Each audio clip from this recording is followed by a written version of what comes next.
人嘅大腦入邊有好多道門，只要你知道道門嘅密碼，你就可以打開佢，睇到入邊嘅秘密。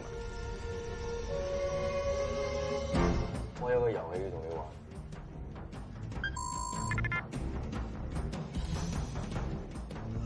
唔係咁多人可以好似你咁控制到其他人。如果面對面嘅話，你叻啲，我叻啲啦。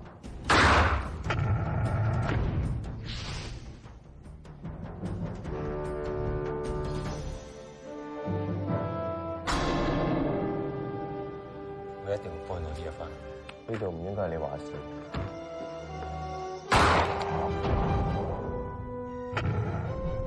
我懷疑佢背後有人控制住。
如果唔見咗嘢，咪去唔見咗嘢地方揾翻，咁咪得咯。